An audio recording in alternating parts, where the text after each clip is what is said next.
kind of anxious to get going here on a Saturday afternoon, hoping to really start quickly to build on last night's great ball game. And boy, 162 games, 30-plus starts. You hate to focus in so intently on one and not to overrate Snell's start. But if you get a good one from him today, and you couple that with what you've gotten already from Mahalam and Duke, then that makes it 2 of 3 strong starts for Snell.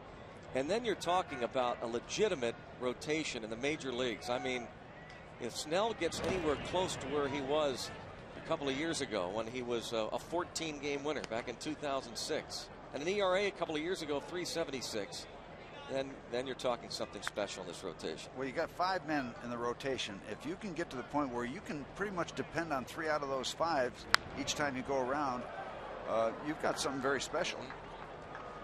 It's 2-2. Ian Snell, 1 bad start, 1 good one. You know, when you talk about 3 out of the 5, it doesn't have to be the same 3 all the time. Every time you go through the rotation, you get 3 good starts. Yep. Doesn't matter who they're from. Right. I mean, you're rolling along pretty good. And a pop-up to start things to center fielder McLeod. 1 big out for Ian Snell. Check the rest of the lineup out. Brought to you by Southwest Airlines. Johnson flied to center. Omar Infante comes to the plate. Then the veteran Garrett Anderson, his first year with the Braves. Brian McCann is the cleanup hitter and a career big-time hitter against Ian Snell, 9 for 14. Casey Kochman, Jeff Rancourt, Martin Prado, Jordan Schaefer, and JoJo Reyes, the starting 9 for Bobby Cox's Braves. Omar Infante. Pirates get 2 huge breaks this weekend. Don't kid yourself. Chipper Jones and Yunel Escobar out of the lineup. That's gigantic, and they need to take advantage. And Escobar, because he's not in there, Infante is. Chipper Jones, last year's National League batting champion, not available. Now, Infante no slouch, but no Escobar either. 1-1. Infante was 1 out of 4 last night, 6 for 19 at the plate in the early going. Escobar, their starting shortstop, strained abdominal muscle in Thursday's game against the Marlins. Chipper Jones has a bruised left thumb. And a soft liner base hit over the head of the shortstop Vasquez. A 1-out single for Infante. Ian Snell, start number 3. The first one not so good, not good at all. The next one just a victim of Aaron Harang's tidy shutout last Sunday in Cincinnati. A little bit of an issue, 3 home runs in the first 2 starts, but the big issue for Ian Snell last year, and it has carried over, first inning stuff. So he's got the first out, now a base runner, and he's aware of that. So you get him to put a 0 up here in the first inning. That's a good feel to walk off the mound with. In that notes that they give to the media before the game, one that kind of stands out for me in terms of that first inning, Steve, as Garrett Anderson takes ball 1. Snell's first innings last year, the opponents hit .346 against him, and in his 31 starts, he retired the side in order only 4 times in that first inning last year. Won't happen here. Line drive, chance for 2, and double play. Yeah, there's your 0 up on the top of the first inning. Doesn't matter how, it's a 0. Ian Snell going to come on into the dugout. The brothers LaRoche combine to double up the Braves. Bucks come to bat.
PNC, leading the way by Southwest Airlines. Southwest Airlines has low fares with no hidden fees. Book now on southwest.com, where what you see is what you pay.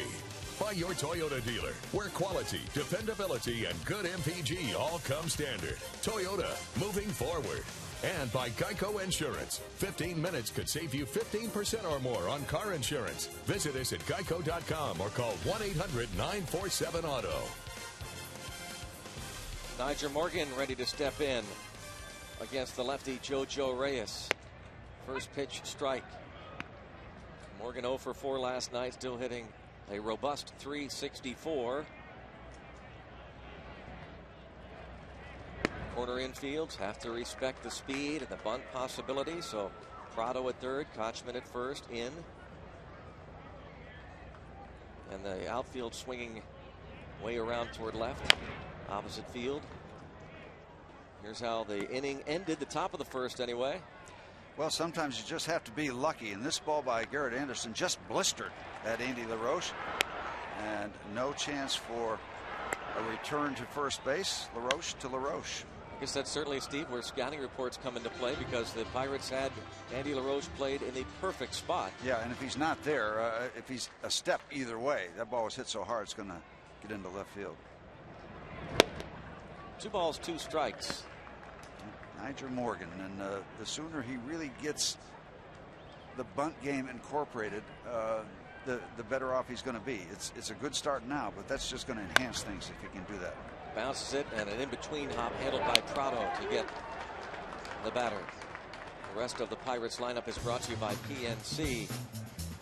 Freddie Sanchez hitting .326 early going. Nate McLeod, the home run last night, 2 hits. Ryan Doman is the cleanup hitter. Then Adam LaRoche. Craig Monroe gets the start in right field. Andy LaRoche had a big RBI in last night's game. Ramon Vasquez gets the start at short again for Jack Wilson and Ian Snell. Jack Wilson still bothered by that finger injury, and John Russell said before the game that he could probably have gone today, but he absolutely wants to have Jack Wilson not concern himself with that finger, so should be in there tomorrow. 1 ball, 1 strike to count on Freddie Sanchez.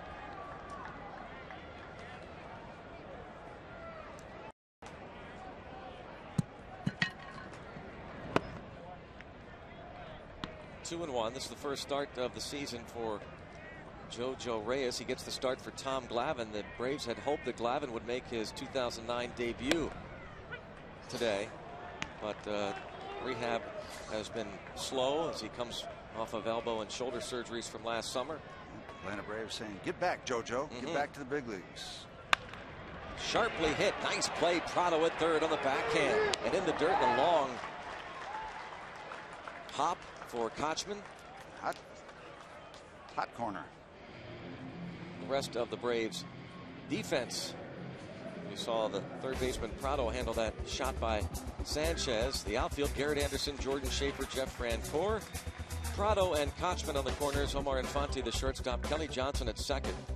Brian McCann, the catcher, and the pitcher is JoJo Reyes. We hope we don't see Gonzo. It usually means a save opportunity for Atlanta. Ball 1 on Nate McLeod, who has a 4-game hitting streak.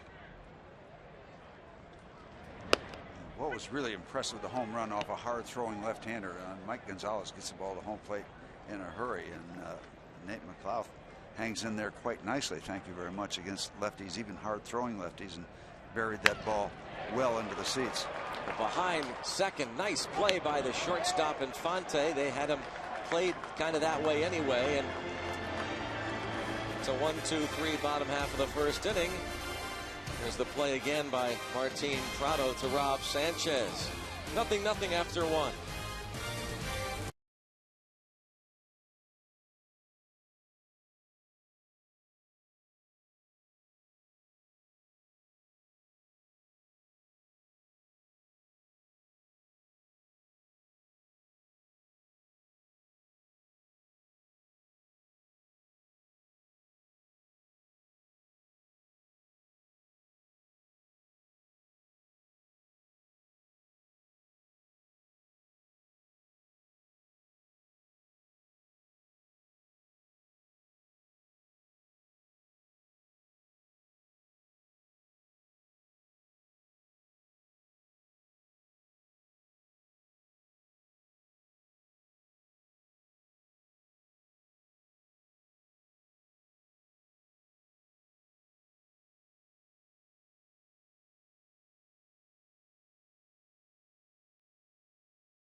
Steve's Keys to the Game, brought to you by A&L Motors. Well, Ian Snell, you want him to change speeds. You don't want him to get in a pattern where it's a hard fastball, hard slider, and that helps the timing of opposing hitters. So that's important. Good defense. The Pirates have committed just one error in the last 7 games. Keep that up. That is the foundation of good pitching. Good defense comes before good pitching. Good pitching is kind of a result of some individual stuff, but also that basis, that foundation of good catching of the ball and throwing of the ball. Strike. It's 1-1 on Brian McCann. 0 for 2 and hit by a couple of pitches from Paul Mahalem last night. 9 for 14 in his career against Snell with a couple of home runs. 643 lifetime hitter. So this, no doubt, a key for Snell in the lineup.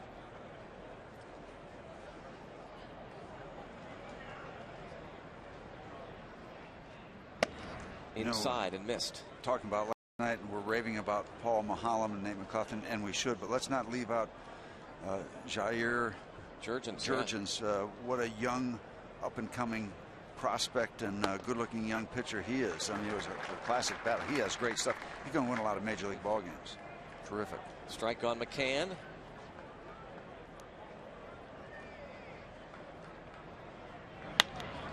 Fly ball left. Third baseman LaRoche out, and he's there in foul territory.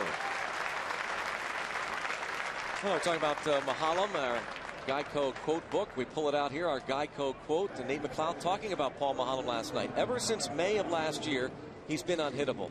You can't describe how much easier it is to play defense behind a guy like that.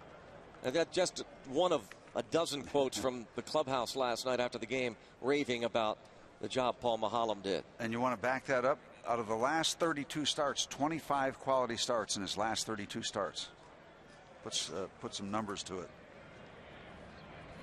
Kochman takes high. And we talked a lot about this, and I might be repeating myself, but I've always been impressed with the way he can sink the ball. But now I'm really impressed with not only the sinker, but how he goes side to side instead of just up and down or down from up. He's just moving the ball in and out as well as you can possibly do. And also, a little frosting on the cake. In the 7th inning, he was still throwing 90 miles an hour. 1-1, and it looks like we're talking about in and out early going here. The game plan for Snell is much like that. You saw him go in a couple of times on McCann, went in on Kochman, that pitch away, and he rolls it over to the right side of the infield. Yeah, and that's the thing too, and you can get an indication if you watch the pre-games or the pre-pitch setup from Ryan Doman. He'll give you an idea what the plan is, where he wants it, and you can't always deliver it there, but as you watch that, the more times you see him go to where Doman moves, the more you'll get an indication of just what you're talking about. Away now. Well, slider that he lucked out with. Backdoor slider. Well, yeah, that works. It's the first pitch strike. Watch Ryan now. Ryan wants to go away now. Breaking ball. Yep. There's a good sequence. Even though the slider didn't go where he wanted to on the first pitch, it was inside. So he go from inside to outside. It's like a curveball there from Snell. Yeah, his kind of slurve, little semi-curve. Well, when his good slider's going, Steve, it's as sharp. Good as anybody's. Yeah. When it's got a little humpback on it like that, more of a slower breaking pitch. Doman wanted him to bury that in the dirt, didn't, but gets away with it. And it's a fly out to center. So good start for Snell. 1-2-3 go the Braves. Head to the bottom of the second at PNC Park. Scoreless so far.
These Ryan Doumit bobbleheads, thanks to the folks at Trib Total Media.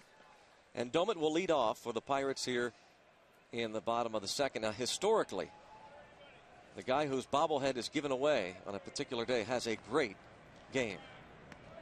The statistics show that, Steve. Mm-hmm. Yep, we've tracked that. Steve has done research on that. Lord knows how many years. Mm-hmm. Keeping his head real still right now. JoJo Reyes, a man from Covina, California, 6'2", 230. Second round choice for the Braves back in '03.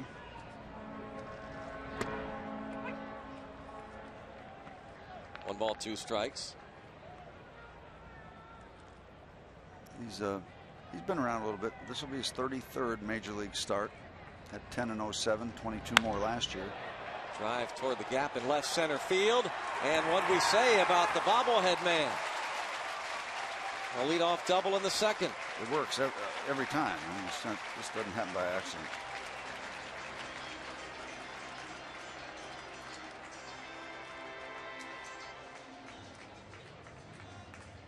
Gapper to left center. Garrett Anderson wasn't considered a Gold Glover when he was with the Angels. Not that he could have made that catch, but he's slowed considerably. Yeah, you saw from the minute the ball left the bat, you saw him turn around to go look for a bounce rather than turn around and go look for a catch. And you're right, it wasn't catchable. That ball got out there in a hurry. What a story this guy is, Adam LaRoche, huh?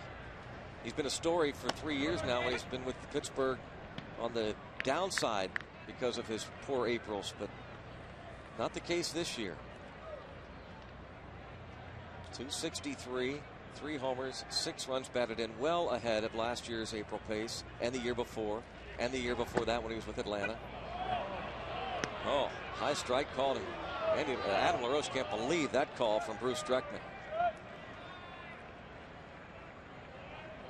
Whew. Well, every pitcher would high like strike. to get that call, Wow. but you don't get it very often.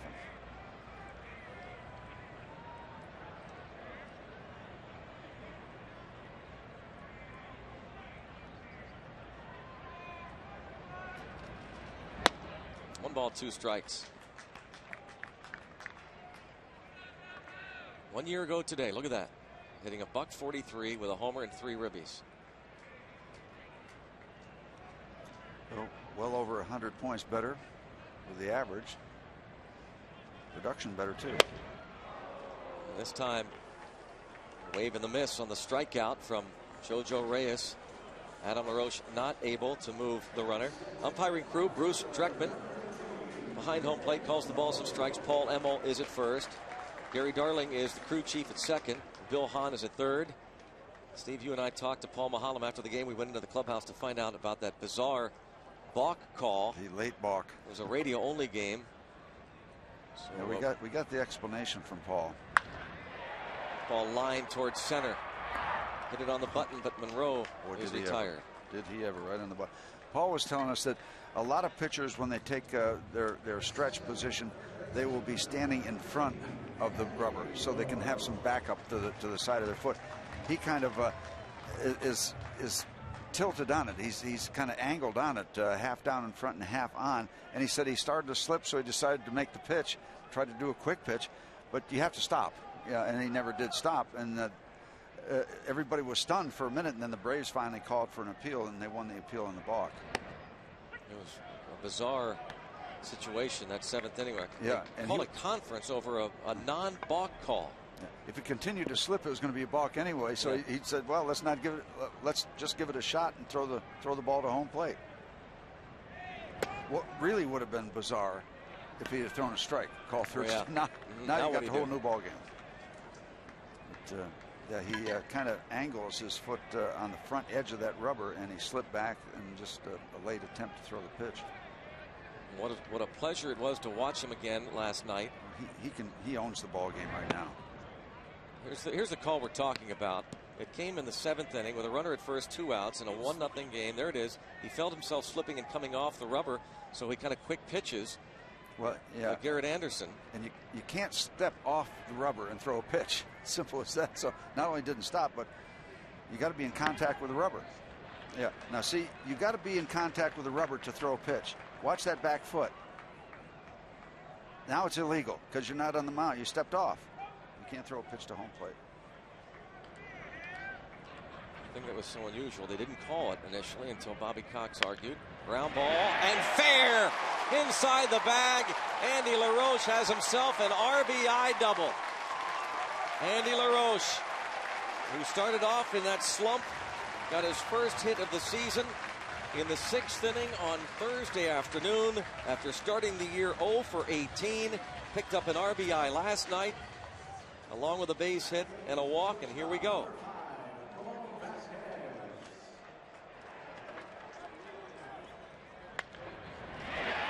Down the line and left.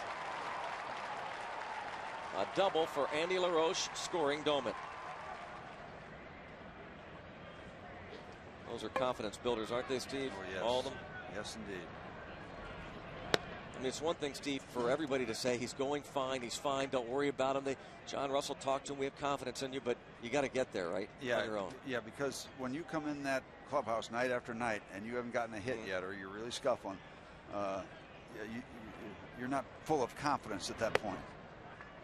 1-800-SAFE-AUTO reminds you that you are safe at home with Safe Auto. Proudly supporting the Obadiah Cole Foundation for Prostate Cancer Screening and Awareness. Early detection is the cure.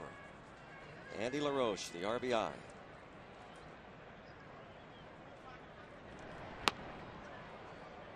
Ramon Vasquez, as we said, getting the start again with Jack Wilson bothered by that finger injury. Wilson was in the original starting lineup last night and was a late scratch. Vasquez went 0 for 2 plus a walk. There's Jack Wilson, injured that finger, left hand, middle finger, opening day. The home opener, I should say. Check swing, foul ball. You love 2-out offense, too. You hate to get people on base and leave them there. Cash them in. Pirates have cashed in the first run of the ball game.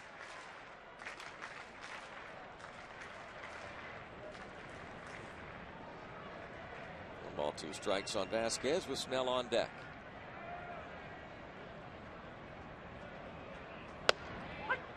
The strike 3 is called, but Andy LaRoche, after the leadoff double by Doman, gets the 2-out, 2-base hit, and through 2. It's 1-0 Pittsburgh.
By Day Automotive, we're going to make your day.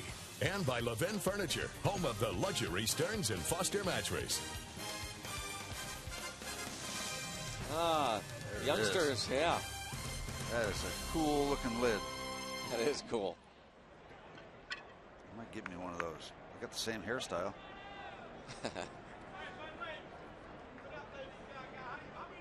Enjoying a day out at the ballpark. And a great chew toy, too. Mike, get yourself one of those, too. Absolutely. Martin Prado leads off against Snell. Prado 3 for 11. Again, Chipper Jones not in the lineup. Suffered a bruised left thumb a little over a week ago. And today misses his 4th straight start. The Braves are 0-4 with Chipper Jones out of the lineup the early going of this season. There he is. Won the batting title last year. Now, Greg, what a player. Just want to revisit last night for one more time. Matt Capps coming in for the save, throwing 94 miles an hour again. We didn't see much of that last year. That was so great to see that speed from Matt Capps. 2-1 the count. Chipper Jones didn't get a chance to see that at the plate from Matt Capps, but his Brave teammates certainly did as Capps set them down quickly 1-2-3. Bobby Cox hoping that Chipper Jones is not out all that much longer. The Braves at 5-5 on the year and trying to have a bounce back season. You know, Greg, just want to revisit that Andy LaRoche subject for a minute, because a lot of people think that you have to have confidence before success. I maintain that really to have true confidence, you have got to have proven you succeed, and I think that legitimizes that confidence. You can think that you're good and things are going to be okay, but then when you do it, then it really kicks in legitimate confidence. And that's why, Steve, managers will continue to play veterans who have the track record, even though they struggle early on or they go through slumps during the season, because they have been there before. And the manager is confident that this guy isn't going to get buried because he knows this slump will end. He'll work his way through because he has that confidence, because he's done it before. Yep. And in terms of Andy LaRoche, he's going to handle this one. Nice, easy hop. Retired Prado. He has a track record, not Major League service time, but a proven prospect in the Dodgers minor league system. And publications the last 3 years, we've talked about it a lot. People wondering why in the world would they get Andy LaRoche when he looked so awful last year. Well, the Braves determined going into last season he was going to be their starting third baseman. Baseball America had selected him as either the top or the second best prospect in the entire Dodger system 3 years running. He put up outstanding numbers in the minors. And that's not to say it's a given that he's going to produce in the major leagues, but when you have that kind of background in the minor leagues with success, you're going to take more than just a flyer on him. You're going to give him every opportunity. Yeah, those prospect evaluations, they're not numbers that are picked out of a hat. Yeah. I mean, and the Dodgers have always had a great reputation of drafting well. There's some blue chip credentials involved there. Jordan Schaefer, speaking of top prospects at the plate. No longer a prospect now, he's their starting center fielder. So you want to get to the point where you don't hope to do well. You expect to do well based on previous experience when you have done well.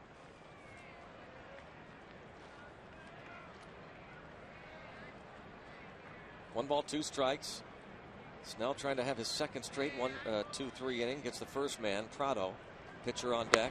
And strikes out. Schaefer looking like what that was, Steve. That's just a pitch. I think there's just 2 outs, aren't there? Oh yeah, that's only 2 outs. Well, that's all right. Now that's confidence. After the second out, you leave the field. Stillman and Snell leave the field thinking that's 3 outs. I looked at my card and I was going to say something, but I wasn't going to embarrass myself again. No, Doman thought it was just 2 outs, but then he sees Snell walking off the mound, so Doman thinks, well, maybe that is 3 outs. Well, maybe that's good that Snell's so locked in. A light moment, and you can do that when you're pitching well and you're ahead 1-0. Well, now you better get this man. JoJo Reyes, the pitcher.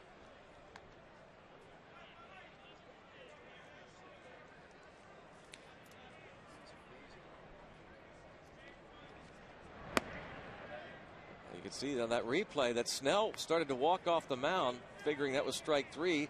Doman assumed, of course, it was 2 outs, rightfully so, was ready to gun it down to Andy LaRoche. But then when he saw Snell walking toward the dugout, he held off on the throw to third. Now it's 3-0 on Reyes, and now it's not so funny if he, as I say, loses him. Well, one of the other things is that Andy LaRoche, he couldn't throw it to Andy because Andy was walking off. You know, once you see somebody walking off, you say, I must have lost something. Yeah. There must be 3 outs, so I'm going to follow the crowd.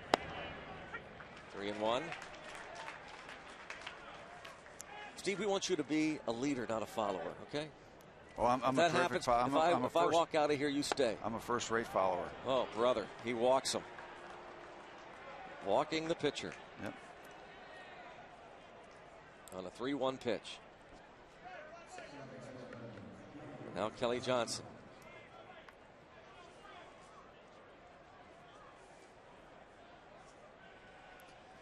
First pitch. Yeah, you'd like to have a bigger number, but as long as you're getting outs, for the most part. Fouled off by Kelly Johnson.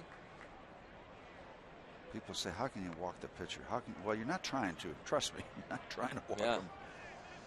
Exact opposite.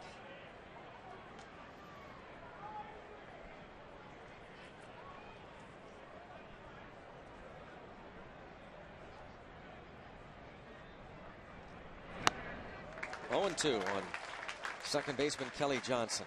Yep, took a little something off the fastball, something other than that 90, 91, 92 mile-an-hour fastball, and had Kelly just out far enough to make it an effective pitch. See what they decide to do here. Tie him up inside. No slider. They want the slider down and in. Well, we have a moment. I want to send along get well wishes to Michelle Mejia. Michelle has been not feeling well for some couple weeks now, and she does just a whale of a job for the Pittsburgh Pirates. She is down by the clubhouse working with the players, a lot of community functions, a lot of charity events. The manager of community relations, Michelle Mejia. And a fly ball to right, and Monroe going to handle it. Makes the catch. With no harm done. That's the third out. 1-0 Pittsburgh.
History. It was on this date in Pirates history. Bob Skinner's 2-run homer in 1960 capped the Pirates' 6-run 9th inning rally, beat Cincinnati 6-5 at Forbes Field. On their way to the World Championship. That's our This Day in Pirates history. Thank you, Day Automotive. Quite a day in Pirates history. Yep, on their way to the World Series Championship 1960. Ian Snell at the plate, and a strike is called. And also on this day at Three River Stadium back in 1987, Steve, I know you will remember this. Mike Schmidt becomes the 14th player in big league history to hit his 500th career home run. Hit it off of Donnie Robinson. It was a Saturday afternoon game. It was a 9th inning shot. Phillies came back to win it 8-6. And that is quite meaningful for a number of reasons. First of all, Gary Sheffield hit his 500th home run of his career last night. I think that makes it to 25 Major League players in history with 500 or more home runs. But of course, we know who called that home run for the Philadelphia Phillies. The voice of the Phillies. Ball fouled out of play, and a nice catch out there. Harry Callis, who passed away a few days ago and is long remembered for that, obviously for that call, and many calls throughout his career as voice of the Phillies, and oftentimes voice of NFL films, but paying tribute to him as he is laying in state at the ballpark in Philadelphia. Strike three is called, and Snell is retired. It's the first time a baseball figure, baseball has done that since Babe Ruth at Yankee Stadium in 1948, I believe it was. Yeah, paying tribute to Harry Callis, one of the great announcers, one of the great guys in the game. You know, we say that so often. Bunted right at the first baseman. Easy play for Kochman. Okay, but that's how you're going to learn how to bunt. What works, what doesn't work. You got to keep doing it. You can't give up on it. And Nigel Morgan's the first one that'll tell you that. Take another look.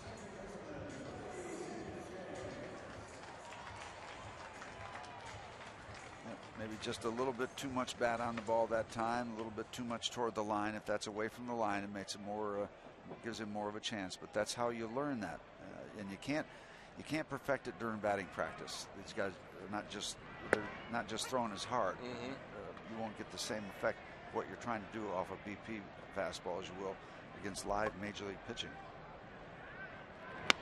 Just to correct things, Babe Ruth, and I'm reminded in the truck, and thanks to the truck, that Jack Buck was also lying in state at the old Busch Stadium.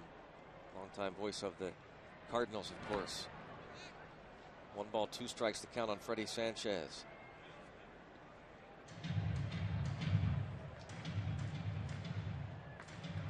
Martin Prado made a nice play on Sanchez in the first inning. Bucco scored in the second. Leadoff double by Doman, a 2-out double by Andy LaRoche, and this is going to be an easy inning for JoJo Reyes. 1-2-3 go the Buccos through 3 at PNC Park. 1-0 Pittsburgh.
Get tickets to all your favorite matchups and promotional games is with a Pirates 10-game ticket plan. You buy 8 games and you get 2 additional bonus games on the Pirates. Create your own plan made up of interleague opponents, fireworks nights, live music, or other can't-miss dates. Design your custom 10-game plan by calling 1-800-BUY-BUCKS or visit Pirates.com. The 10-game plan. You get 8 and then 2 additional freebies from the Buccos. The 10-game plan. And Snell now, his plan is to continue his good work. Gave up the base hit to Infante in the first inning. I'll tell you, you do some research, you can find some unbelievable ticket programs that the Pirates have available that can work. They kind of work around what you can do and what you want to do in almost every direction. If you want to come to a Pirates game, they can find a way to make it work for you. Well, it's incredibly affordable. in the scheme of things.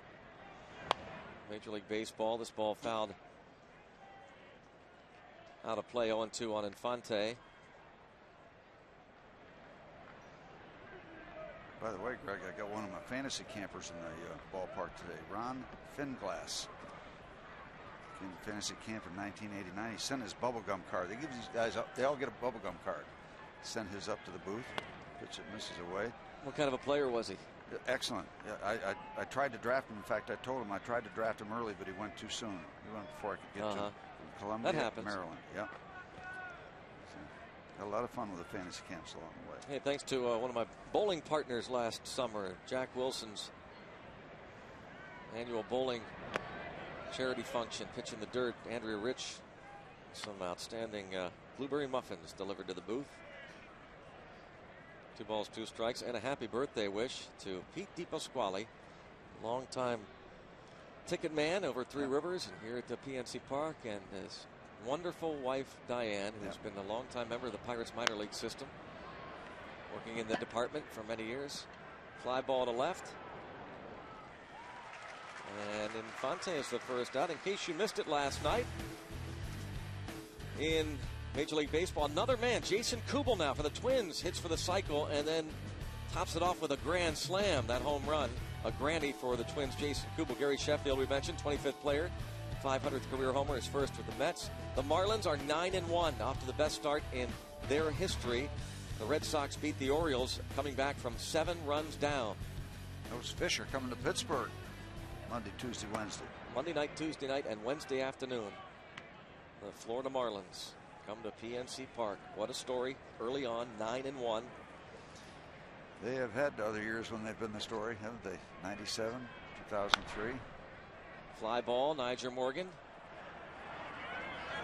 retires Garrett Anderson, and that will lead us, by the way, to our Aflac trivia question. We're talking about cycles, and the other day Ian Kinsler of the Texas Rangers hit for the cycle. The Aflac trivia question: in 1933, the record was set for most cycles in a season. How many were there that year? I'm going to write down my guess right here. Why don't you just say it? 7. All right. But I wrote something different down. Now I'm confused. Why don't you write down a bunch of numbers? Okay, I'm going to write down 6 also. All right. Brian McCann fouled out to Andy LaRoche, his first at bat.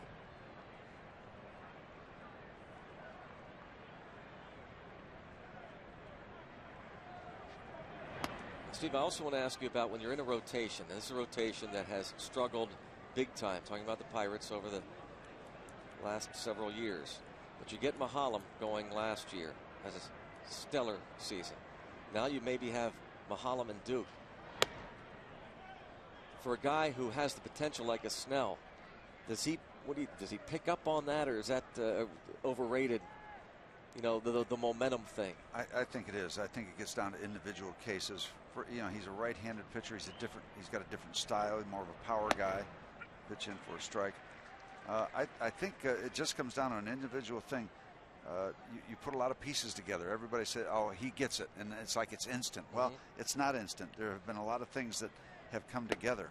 You know, the planets have aligned. You know, you got a little piece of control that's come together. Your mechanics finally feel right. Your breaking ball is something you're confident on because you've worked on some things. So it's a lot of different things. And you say, all of a sudden I feel it. Well, it's been probably a little more gradual than that. Okay, I feel good about my control. I feel good about my slider now.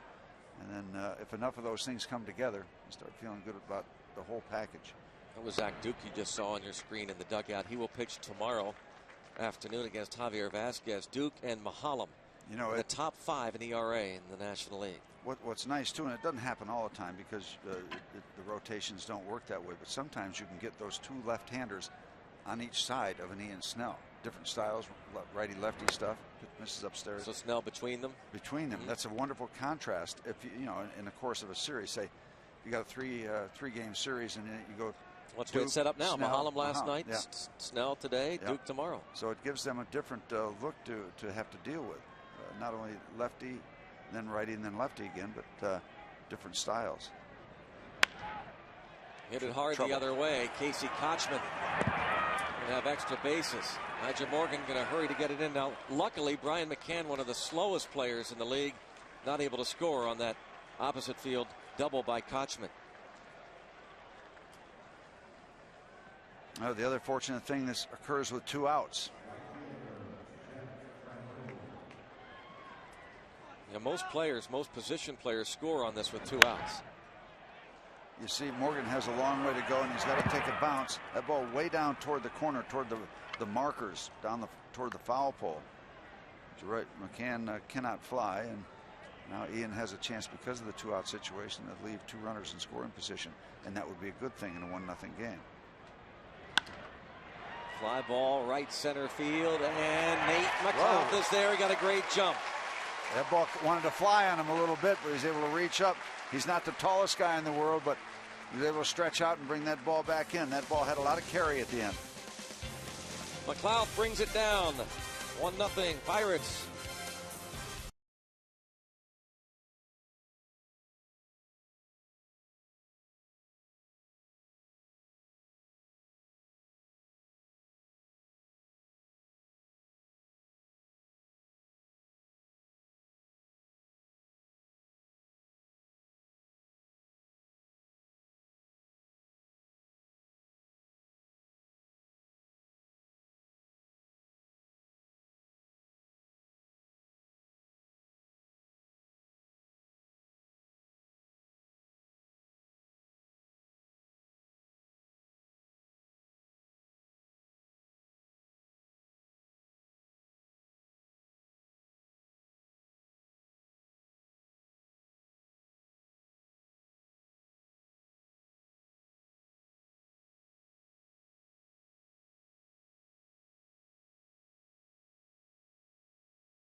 Park. About the 3rd one I've had this year, it feels like. Each year it feels like more birthdays. Nate McLeod at the plate against JoJo Reyes. McLeod, fine running grab to end the top of this 4th inning. Retired on a nice play by Omar Infante to end the 1st. Well, they had Infante cheated over towards 2nd. Take a look at McLeod moments ago defensively. Yeah, this ball wanted to take off. This ball was sailing, and that's full extension. That's about as high as he can go without really taking a jump, and it's hard to take a significant jump when you're running full speed. That ball had that bottom spin that wants to carry and keep that ball rising. He brought it down. Well, we're right back where we were last night. 1-0 Pirate lead as we move on. A whole lot of pitching going on. This time the lefty JoJo Reyes doing a fine job for Atlanta against Pittsburgh, while the Pirate starters kept the Braves off the board.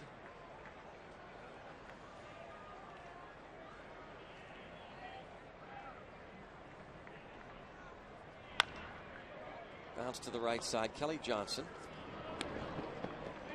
4-3 put out. Aflac. Trivia question involving hitting for the cycle. Jason Kubel did it last night, so that's the 2nd player already this year to hit for the cycle. But in 1933, the record was set for most cycles in a season. How many? Steve said 7. 7. And the answer, you are incorrect, Steve. 8. Last season, there were only 4 in the major leagues. Steve, we have some lovely parting gifts for you. Thank you very much. It's been a pleasure. Doman, a fly ball to center field, sending Schaefer back, and it's over his head. Short hops the wall. Doman, the bobblehead doll man. 2 for 2. And that ball was hit right on the button. A lot of carry.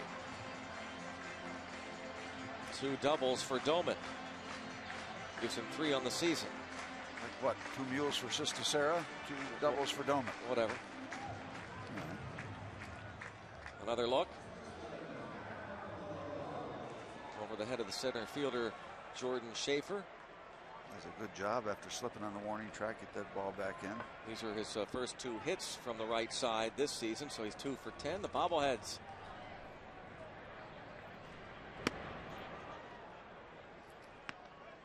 Watch it again from the high home camera.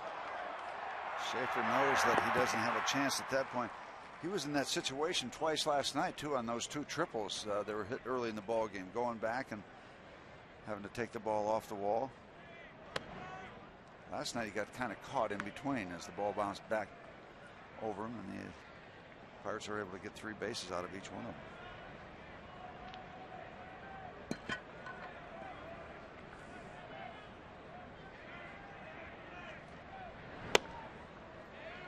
Just off that outside corner.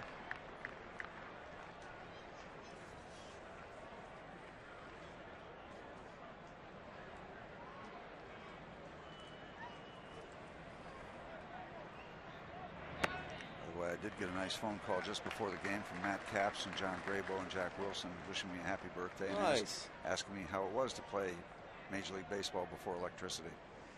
Those guys, I'll tell you. Bunch of pranksters. Pranksters, silly. 3 and 2, but still nice of them to call. Yep.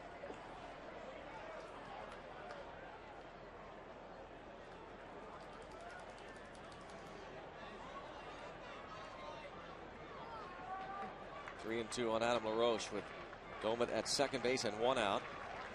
Bucks with 3 hits.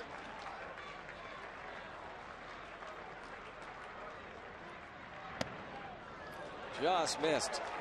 And for the second time this season, Adam LaRoche draws a walk. JoJo not missing by much, maybe not even missing. But Adam gets the call.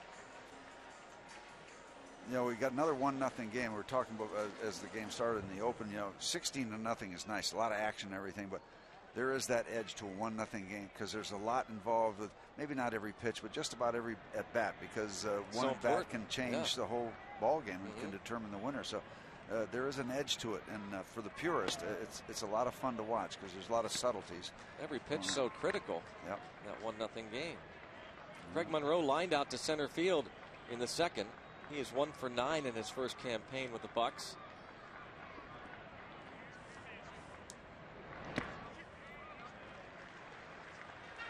Two balls, no strikes now, and Craig Monroe, who was signed over the winter to a minor league free agent deal, non-roster player in camp, but Pirates so heavily left-handed in the outfield, pretty much a given that Monroe was going to make the club. And he ended up leading the team in homers and RBIs down in Bradenton. And 2-1 the count now on Craig Monroe, this 32-year-old from Texarkana, Texas. Broke into the big leagues with the Rangers. On deck, it's Andy LaRoche. Craig Monroe had some good years with the Tigers. 3 seasons with 20-plus homers. This is 2-2.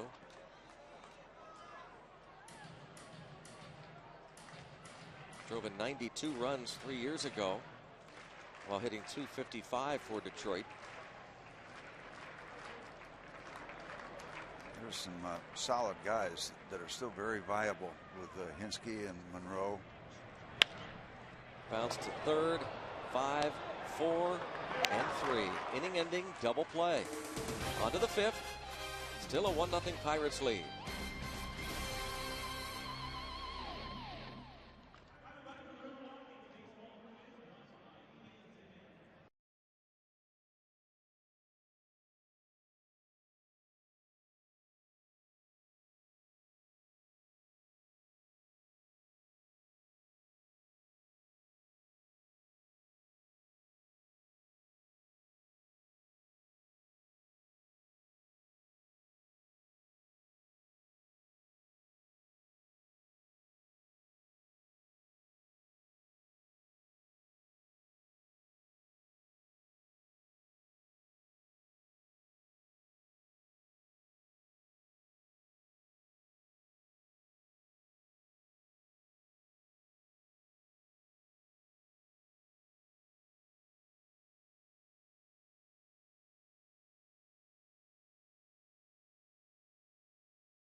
Mahalam. He was facing Casey Kochman, Steve.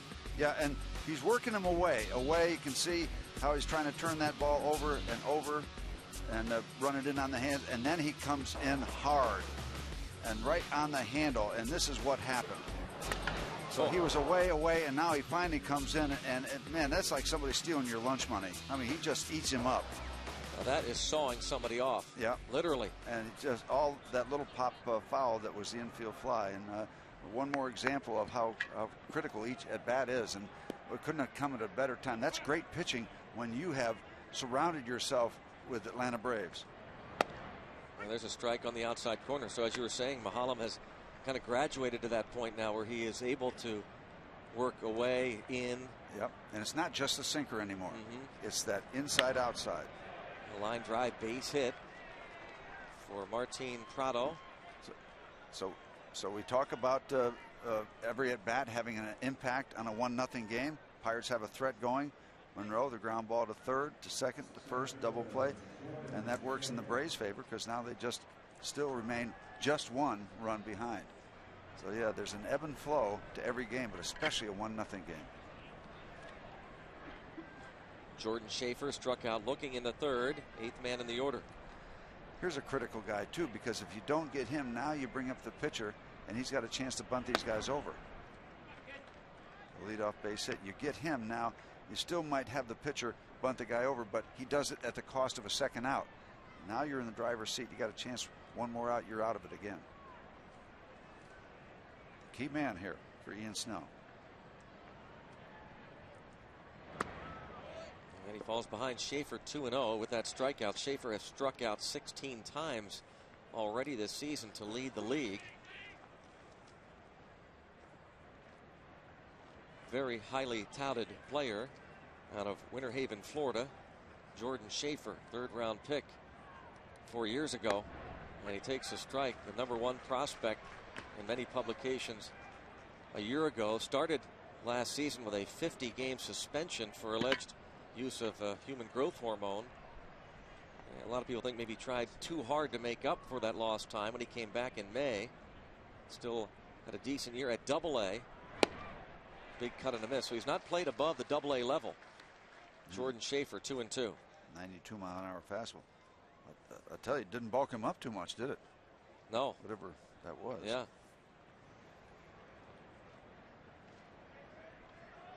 They are very excited about Jordan Schaefer and what he will become in the major leagues. 3-2. Critical pitch in a 1-0 game right now. Prado, the base hit. On deck, the pitcher, Reyes. A 3-2 count on Schaefer. Snell has walked 2.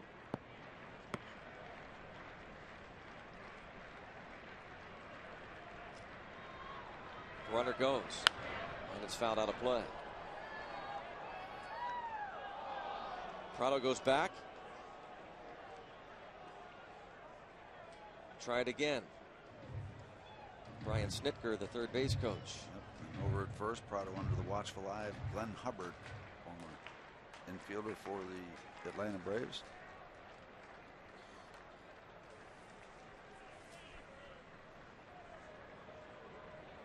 Off again. Swing and a miss. Throw down. Strong throw. Double play. Strike him out. Throw him out. Double play. Do you love that in a 1-0 ball game? Good stuff. Snell comes all the way back to get him. Falling behind early, but gets the strikeout, and then it is Ryan Domit Day as he fires a bullet down to second base, and Vasquez makes the tag. Saw the peek from the runner Prado to see if contact had been made. And now a chance for Snell as he faces Reyes. Domit so far this season 1 out of 5, and of course it's a combination of the catcher and the pitcher working in tandem. Well, you talk about a start of an inning and a change of complexion. Leadoff man on, you got a chance to get something going in a 1-run ball game. Southwest Field cam look at this.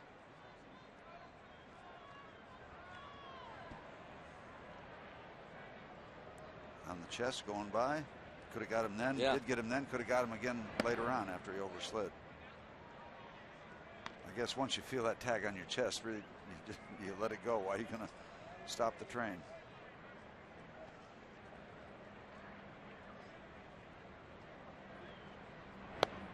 Two and two. 91. What did you say he was throwing earlier today, Steve? Was that 93? Did he get to 93? I saw 92. Oh, 92? Yep. How many times have they used headlines for JoJo Reyes when he's done good things and he doesn't do anything there? Get back, JoJo. Yeah, get back to the dugout. Yeah.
On FSN Pittsburgh is brought to you by Barrel Automotive, Barrel.com. Definitely worth the click.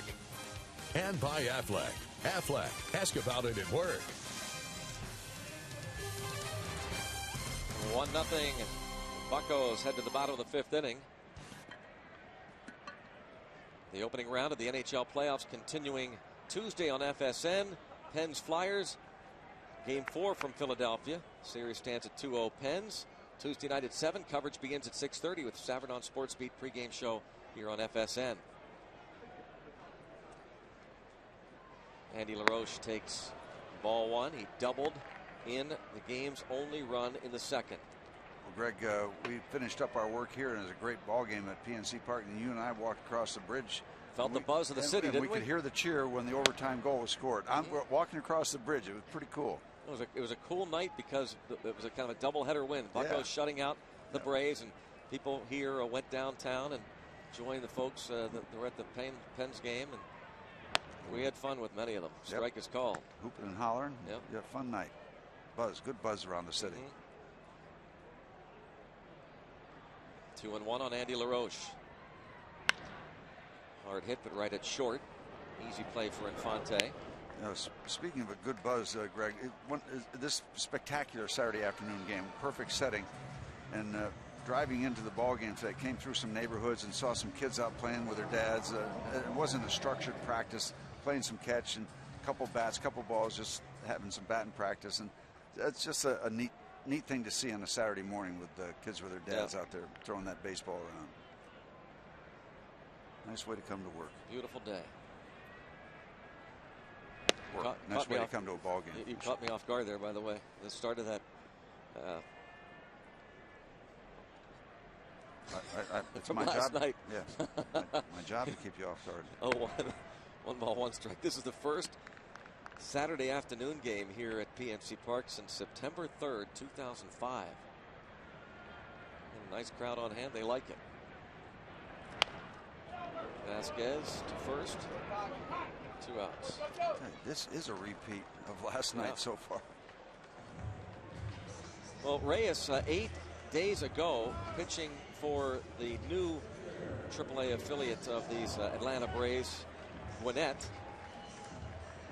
went to 6 innings, gave up 5 runs, 4 earned on 7 hits, and is making the start today for Tom Glavine, who is still on the disabled list. They had hoped that the veteran left-hander would come off the DL and make his first start of the season today. Not going to happen, and now Glavine talking like he's got to go through too much more rehab. Might not come back at all. That'd be a shame. But Reyes has been just fine today. Yeah. Snell to Prado at third. 5-3 on the putout. The Bucks go down in order for the 3rd time this afternoon. They lead it 1-0.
All-you-can-eat seats. They're back by popular demand for just $35. $5 more on game day. You can get outfield reserve tickets, all-you-can-eat hot dogs, hamburgers, nachos, popcorn, peanuts, ice cream, soda, even a salad. See the Buccos and go back for more food and drink as many times as you like. To get your seats, go to pirates.com/all-you-can-eat. And they have expanded the all-you-can-eat, AM/PM, all-you-can-eat seat sections beyond just the right field bleachers now. Well, can we stop the scan right there? I think I saw John Wayner out there again. Oh, boy. Well, we saw the Rock there a lot last summer. He had the full advantage. He had the gold card for the all-you-can-eat seats. Kelly Johnson, top of the order, and swings at the first pitch and pops it up. Catch is made. We're talking about expanding the all-you-can-eat seats. This is dangerous. They've expanded this year the pierogi race. Now they go all the way around the warning track from left to right, and that has slowed the pierogies considerably toward the end, Steve. Yeah, well, I always thought that I would like to dress up and run in that pierogi race. That thought is gone. That thought is gone. I was really psyched up for it, but that is a long trip. It used to be they just came out from that right field corner and went to like the edge of the visitor's dugout. Yeah, that's she is exhausted. So is Oliver Onion. I mean, he's got a smile on his face, but he just doesn't want you to see him sweating. Yeah, I mean, he is exhausting. Yeah, and you get a sweaty onion. Is it Chester? Yeah. Cheese Chester. Actually, I did get one of those suits last year. For a thing out where I played golf. We had a little race between us. Can I ask you why you got in that suit? Yeah, and I can answer you by saying I don't know. It's warm in those things to begin with. Now they got to run, it seems like half a mile. But it seems like 2 miles by the time we get through. Anyway, they've completed their race and our well-played ball game continues. Missing 3-1 on Infante. Fonte has one of the Braves' 3 hits. It was a 1-out single in the first. Fly to left, his last at bat. On deck, Garrett Anderson. Line drive right field, and that'll be a base hit in front of Craig Monroe. Time now to take a look at our Barrel Automotive League leaders in shutouts. The Pirates, 2 of them. And perhaps on their way to another one. So you touched on it, Greg. What a nice turnout here at the ballpark. And it's not entirely surprising on a special kind of a day in Pittsburgh after a nice shutout win last night. I got to believe there's well over 20,000 people here. Great turnout. Thanks to all the folks that came to the ball yard today. We're seeing a good one. Bounce to first. Chance for 2. 1. Yes. 2. Good stuff. Good pitching. Good defense. 1-0 Pirate lead. Ends with a 3-6-3 double play.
Using your favorite photos at the photo store on Pirates.com. It's easy. Upload your photo, choose from prints, mugs, magnets, and more. Place your order, and you're done. 3 easy steps. Make your very own Pirates memory. Go to Pirates.com today. Top of the Bucco order. Niger Morgan takes a ball, showed bunt, bunted to first baseman Kochman. His last time up, grounded out to the third baseman Prado. His first at bat against the lefty Reyes. You know, one of the things we heard about Jojo Reyes is that on occasion he can walk himself into problems. He's only issued 1 walk, and he has looked very impressive.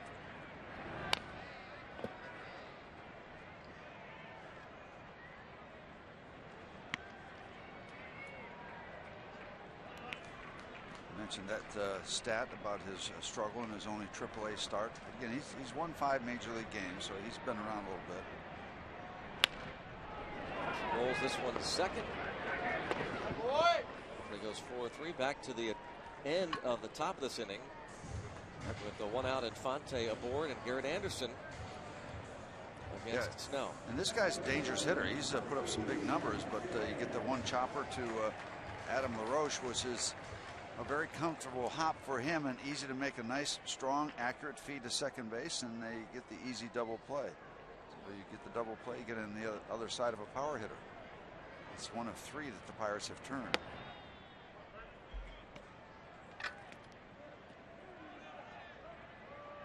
Sanchez has twice grounded out. There's a liner toward right center. 1 out single, and it gets past Schaefer. Freddie Sanchez to second base, and now thinking 3. He's digging. He is going to be there. A triple for Sanchez. Now, we talked about this new surface. That grass is very thick, and that ball had some English on it, and he simply overran the ball. That ball hit into that thick carpet of grass and just spun out because of the spin that it had on it. Now, watch. There he goes How over, about that? And he runs over, and that ball had enough English on it to keep it over on the other side. The ball goes left. Yeah, and you expect, because the ball sliced off a right-hand bat, that it's going to bounce that way. Well, it had the English that took it the other way.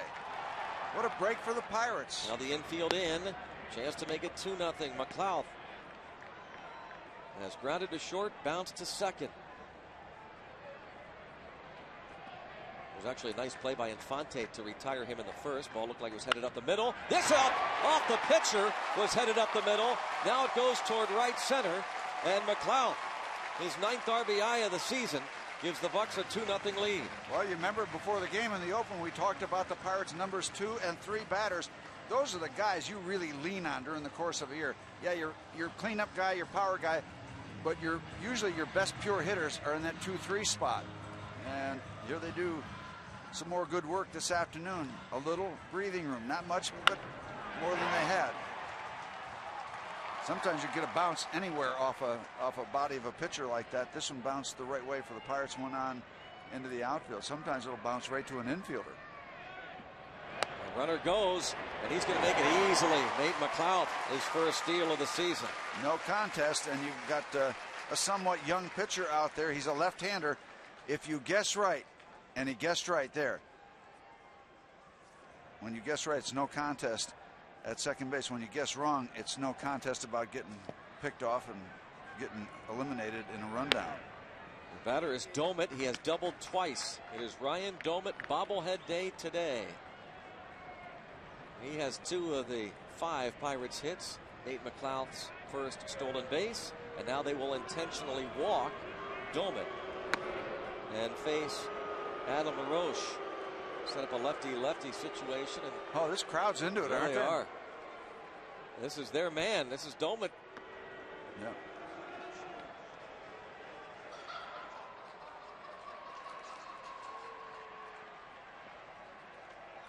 Intentional walk. Hey, it's the Coors Light 6th inning. Time for this afternoon's Coors Light Freeze Cam. Nate McLeod, the catch, leaping up on the line drive, hit by Jeff Francoeur to end the 4th inning. Coors Light Freeze Cam brought to you by Frost Brewed Coors Light, the world's most refreshing beer. And you wonder if there won't be any headlines about that catch, but he was able to stay with a ball that was really working to get beyond him and above him, and they'd still be running.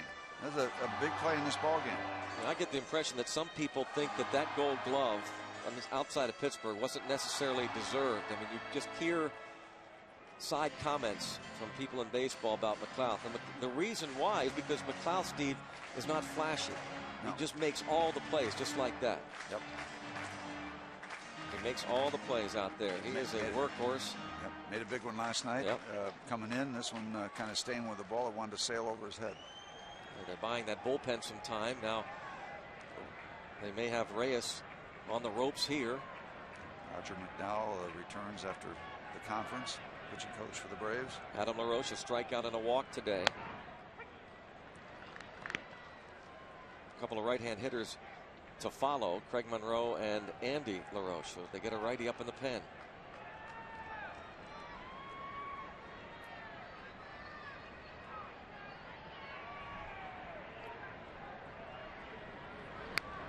Good swing, fouled it back 0-2.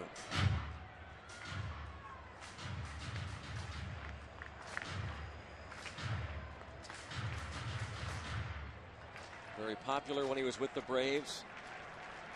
Very popular now amongst his teammates here in Pittsburgh. Adam LaRoche.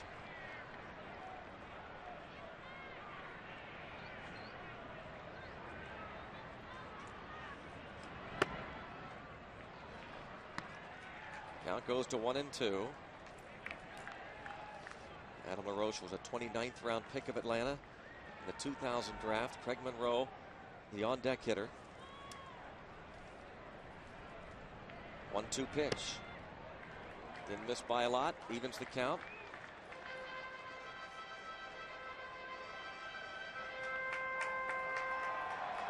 Pirates with men in scoring position. 2 for 6 this afternoon.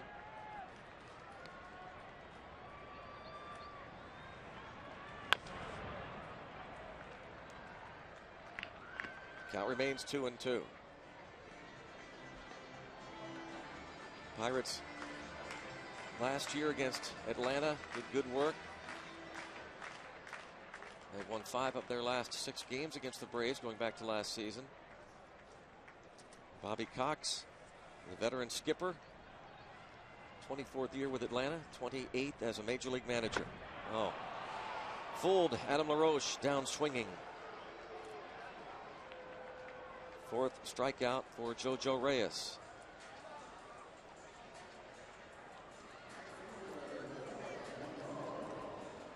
The breaking ball, you see that kind of scenario a lot. Left-hand pitcher with a big breaking ball, left-hand batter cannot hold back. Craig Monroe lined out to center field his first at bat, and it's a drive to center field. Schaefer back at the warning track, and it is up, gone. It is gone. A 3-run homer for Craig Monroe, his first as a Bucco, and Pittsburgh opens up a 5-0 lead in the 6th. Well, that is a jump start for this crowd on a Saturday afternoon. They are on their feet. Good stuff.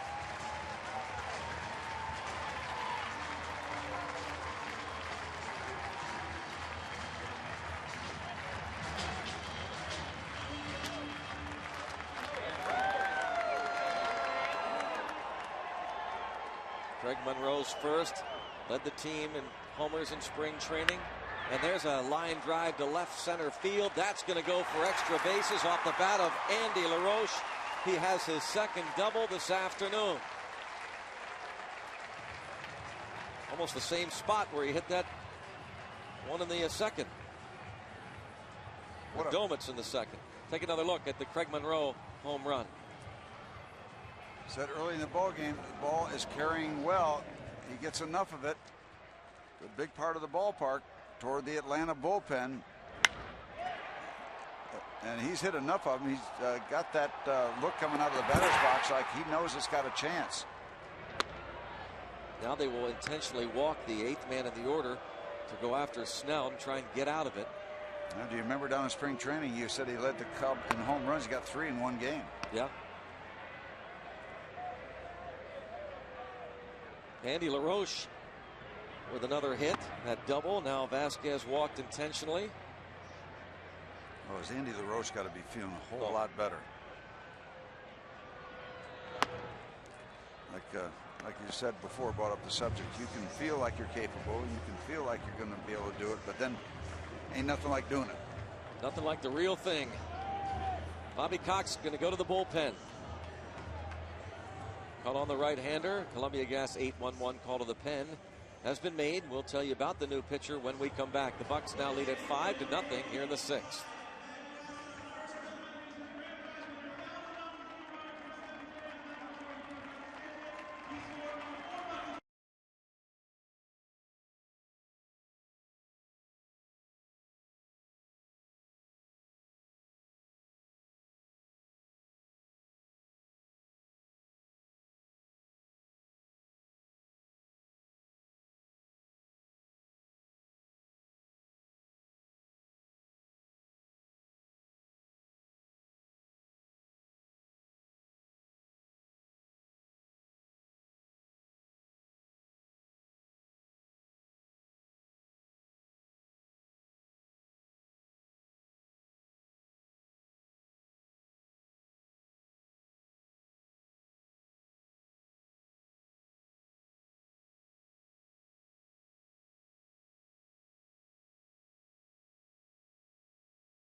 be a good feeling. Join the ball club and get that first ding dong.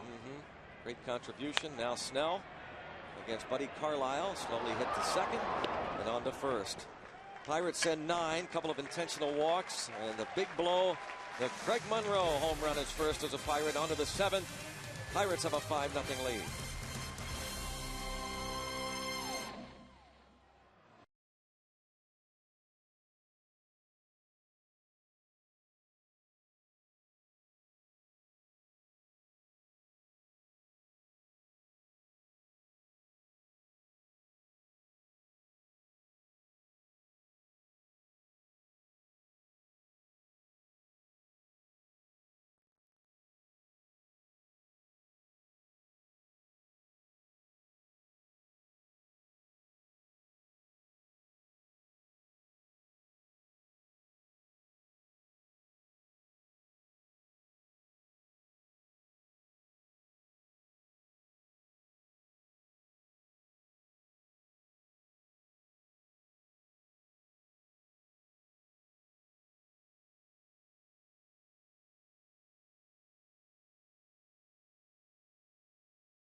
Is brought to you by Southwest Airlines. Southwest Airlines has low fares with no hidden fees. Book now on southwest.com, where what you see is what you pay. Pitcher's best friend, double plays. The shot to Andy LaRoche, to brother Adam. There's one. Now the strike him out, throw him out. 2 for the price of 1. And let's do it this way, 3-6-3. Oh, Ian Snell loved that stuff, and that's good, steady work. Well, you love what you see of Snell too. Go back to the Steve A&L Motors keys of the game. Yeah, he's changed speeds well. He's done that well enough, and we just got a good look at some of the defense that's been played behind him. Bounce to first. That is a fair ball. And one out. The thing is, defense, you don't have to be spectacular. Make all the plays you should, and you'll if you make them all of them that you should, you're going to wind up with a couple gems along the way. McLeod's play, the reaction play by Andy over at third base, just a good, solid, consistent stuff. Making the plays you need to, and a little extra frosting every once in a while.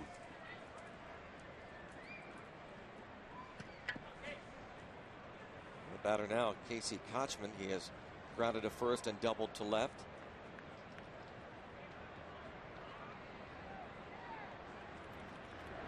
And look at what Snell, you go back to his last start, he gave up 2 first-inning home runs against the Reds in Cincinnati his last time out, and then shut the door the last 5 frames. So he's gone 11 1/3 scoreless.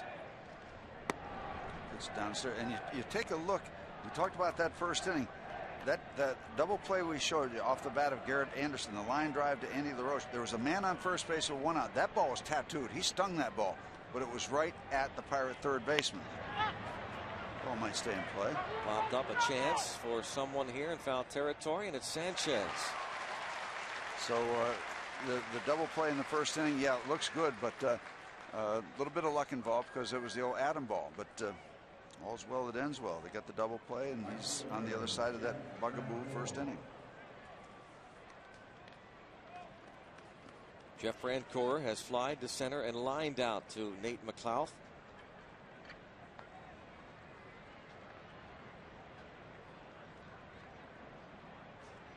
It's important that Ian Snell doesn't get ahead of himself now. Just keep on doing what you've been doing the same way. Good fastball there. Don't get in a hurry, right, to finish this thing.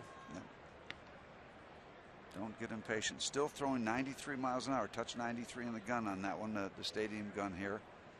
And the only reason I point that out, again, it's not the end all, but he's still got plenty of good life, still plenty of good arm strength here in the 7th inning. Oh, bad looking swing and a miss by Francoeur.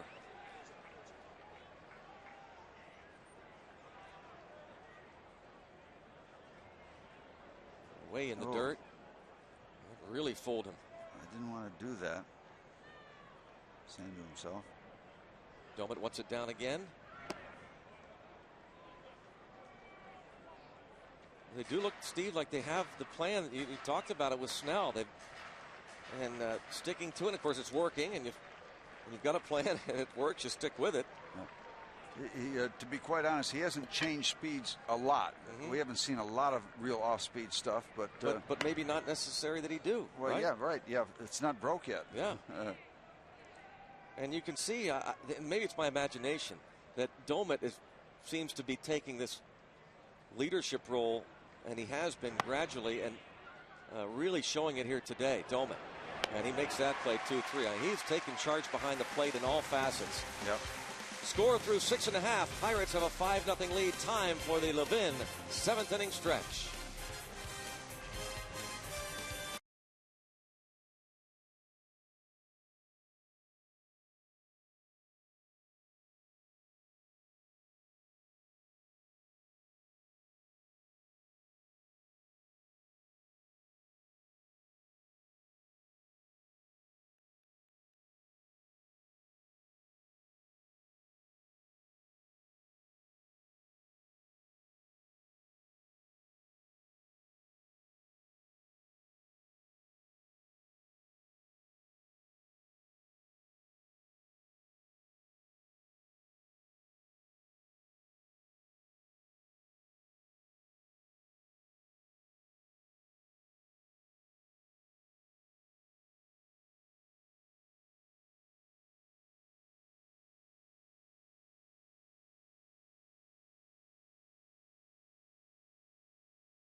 This is turning into some kind of special weekend, isn't it?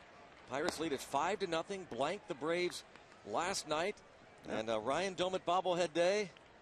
Domit and the Bucks leading the Braves. Yes, indeed. He shakes his head. Yep. Yes, yeah. You talk about the ball games matching the weather. Everything's been perfect. It's been wonderful. Great day. Blas's birthday. Domit bobblehead. And we talked about Domit. And you know what? Taking charge behind the plate. He is. Yeah, he looks like he kind of owns the building when he's back there now. And let's not forget Ian Snell. With 7 zeros up there. Just 4 hits given up by the Pirate right-hander. He's been on his game. And now 12 straight consecutive zeros thrown up there by Ian Snell going back to his last start. We talked at the outset. You get Mahalam, Duke, and Snell. You can count on them more often than not. Pitch a good ball game, you got a chance to win a lot of games. How long have we preached the need for solid, consistent starting pitching? So in this 5th and 6th inning, you're not behind. You're not playing catch-up baseball night after night after night. It sets a whole tone. You're ahead or even. You're right there with each and every ball game. Swing and a miss. Buddy Carlisle strikes out Niger Morgan. So we again, Steve, want to wish you a happy birthday. Thank you. You've had quite a week, quite a homestand. This is I'm getting a little self-conscious. It's been a wonderful week. Hey, Parrot! Look at the Parrot has arrived. Oh boy! Step right in here, Parrot. What do you got here? Oh, look at this. The parrot has delivered a happy birthday Steve Blass cake. All right, baseball. Mr. You are the... Oh, no. Oh, oh, no, parrot. Sure. I knew. Sure you did. You want me to smell that cake? And No. We've been through that program before. Yes. Well, happy birthday, It smells very good. There you go. Yeah, there you go. It's a beautifully... Sure. Well, what would you expect from the parrot, huh? Nothing less. Yeah. Happy birthday. Yeah. You've had a little bird. Yeah. There you go. Thanks, parrot. We'll enjoy this cake. We will enjoy this cake. Steve, put that right down in front of you. Thank you. You're going to go to work on that. I'll clean up. Thank you, Mr. Parrot. How old are you today, Mr. Parrot? 1, 2, 3, 4, 5, 6, 7. Bunch. Perfect. Yeah. I'm going to try to clean up a little bit here. Yeah. Oh, my goodness. Yeah. You have to accept the parrot's apologies, let me will you? do this. Oh, you can have fun when you're up 5-0 in the 7th.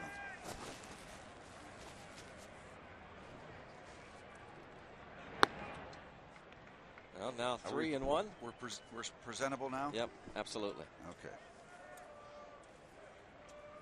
Good job, Parrot. Thanks, Parrot.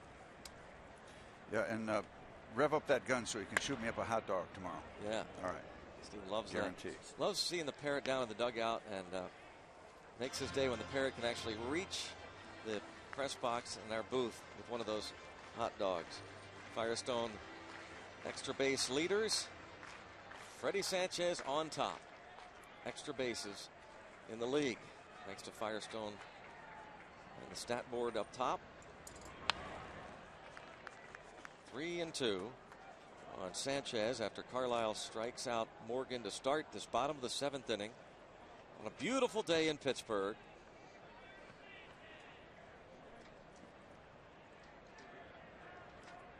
McLeod to follow.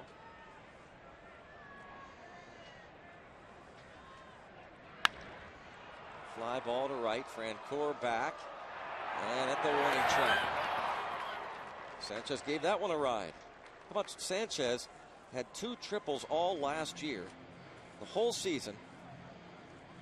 And in the last 2 games, has tripled in each. Last night in the 1st inning, and moments ago in the 6th inning. Already 2 triples in his last 2 games. Nate McLeod.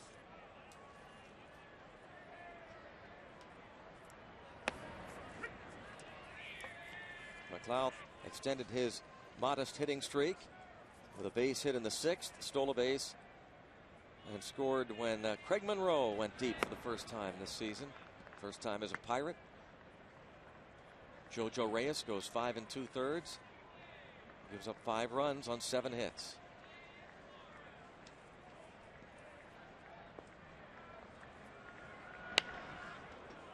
Pulled foul by McLeod. Pirates trying to make it 2 in a row over Atlanta, which would set the stage for a sweep possibility tomorrow afternoon. There's Craig Monroe. Bucks will send Zach Duke to the hill tomorrow. There's Snell. Javier Vasquez on the hill for Atlanta. Kids Sunday.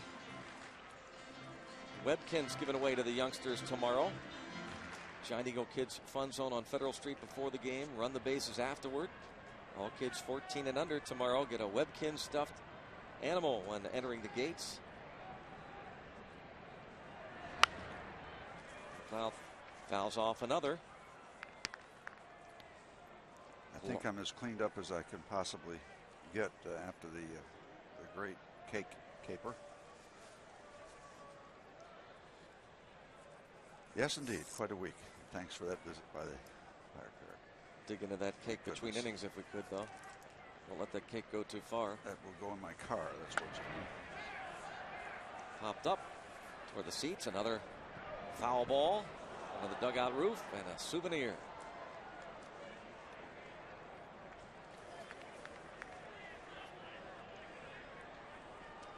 It's never routine when the parrot comes in the No, booth. you know something's going to happen. Some shenanigans. Oh, hey, look at this guy. He's got it Get figured after out, that Steve. ice cream, cake, or whatever it is. Get after it. Yeah. The ice cream in the batting helmet. Broken bat. It's going to be a tough play. It's going to be a base hit. Base hit that didn't reach, but second base. A broken bat, single for McLeod. Well, when you're going good, these things happen. He hit that, what, about 130 feet? Actually, the shortstop ran over it. Didn't Infante run? And there's, you know, that's exactly the same kind of English. Yeah. That ball, who hit that double? That was the triple, wasn't it, by Sanchez? Yeah. Yes, yeah, same kind of English. He thought it was going to go the other way and spins backwards. Here he is, Ryan Domit.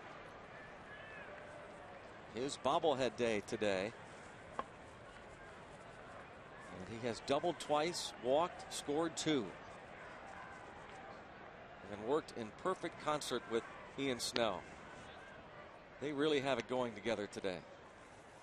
There he is. So you keep that head still, and good things are going to happen.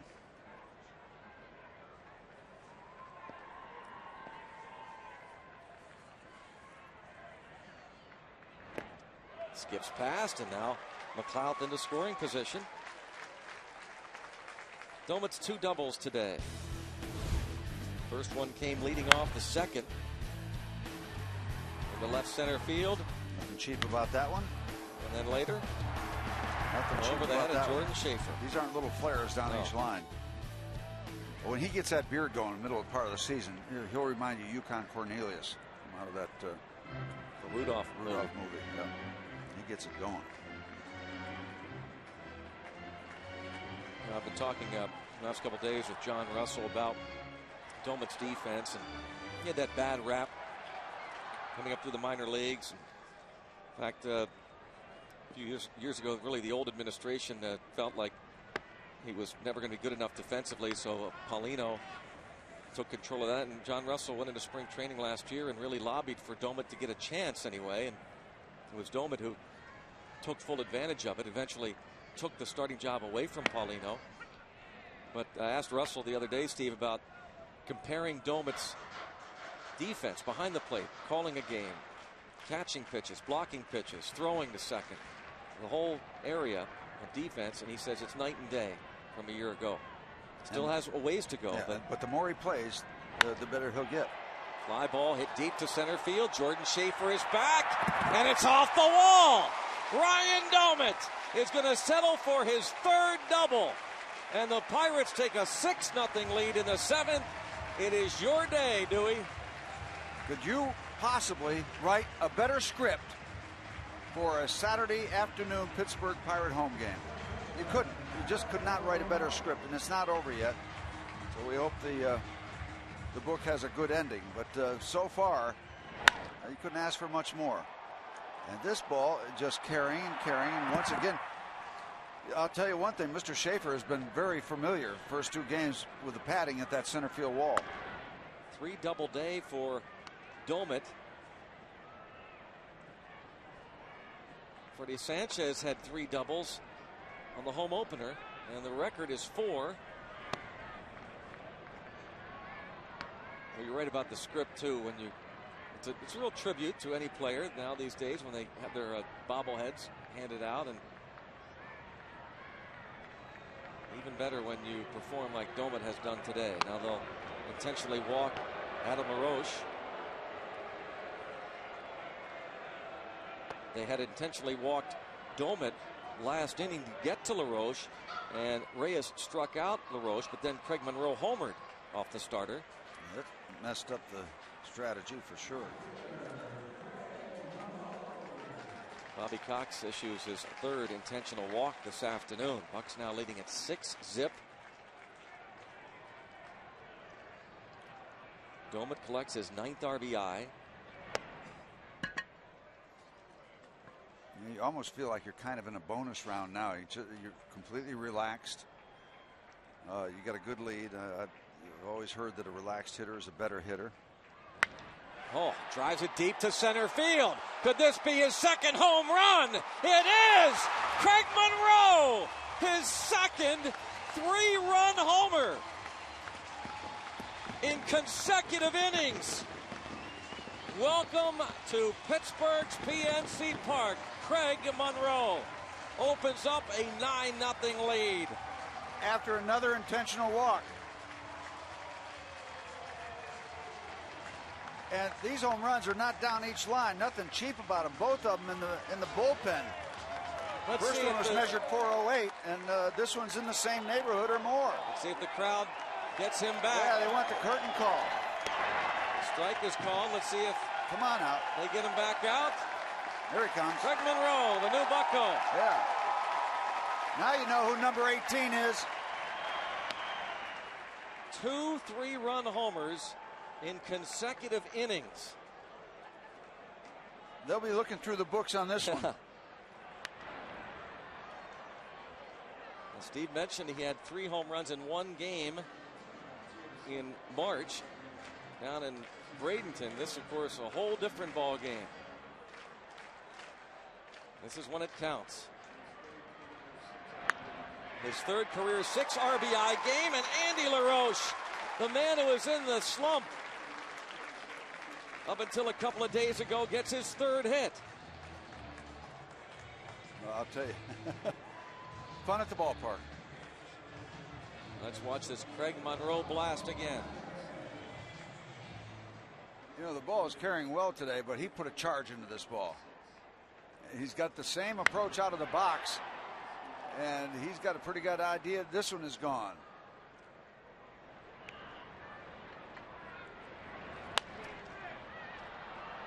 Ball popped up.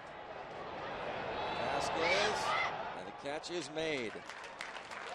Craig Monroe, a 6 RBI game. It's the first 6 RBI game since May of 2006 when Jose Castillo reached that. Happy birthday. Yeah. Steve Lass. Buccos take a 9-0 lead. It's all good.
Monroe.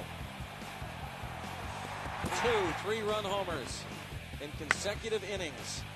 Moments ago, launches this one into the bullpen. Look at the Pirates relievers react. And then the curtain call, and moments ago he went out to right field, the Aspendell play that made you smile, and the right field rowdies giving him a standing ovation as he takes his position out in right field. Craig Monroe. What a day. Now back to Ian Snell's day. Strike is called. Snell is blanking these Braves on 4 hits. Yeah, where do you place the biggest headline? Yeah. Ian Snell or Craig Monroe? Well, how about dual headlines, dual headlights, dual exhaust, dual heroes so far? 1-1 on Prado. 2-1. Is this Monroe's first start? No. No. Okay.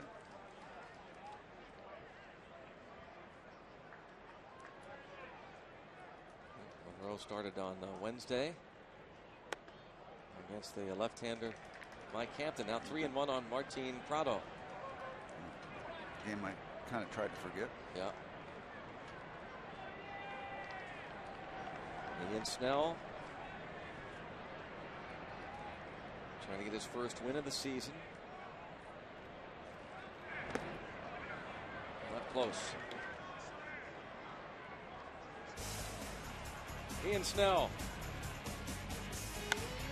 Good work from Snell. He's let the defense work. That was in the first inning. That's still a big item. It'll get lost because the Pirate offense has come to life. But a lot of zeros, 7 zeros coming in, and now. Uh-oh. Is he okay? Or is there something wrong with the mound? Yeah, they're concerned about the landing area. One career complete game, if you're thinking that way. He has thrown 94 pitches, so he'd really have to be efficient here in the 8th. And the grounds crew are going to maybe go to work on that landing area. The home plate umpire, Bruce Dreckman, out.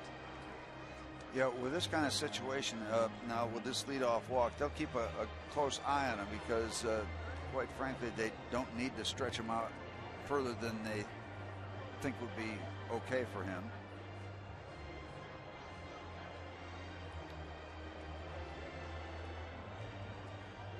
John Burnett, victimized by that Berkman home run the other day.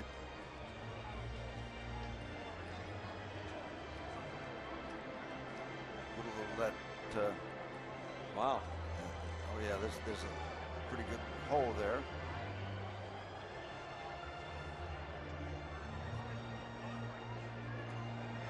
Do some landscaping. Well, it's springtime, time to do some planting.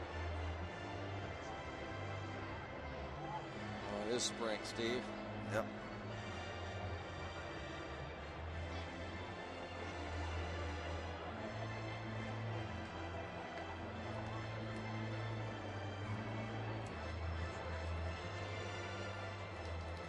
Going to work on the mound.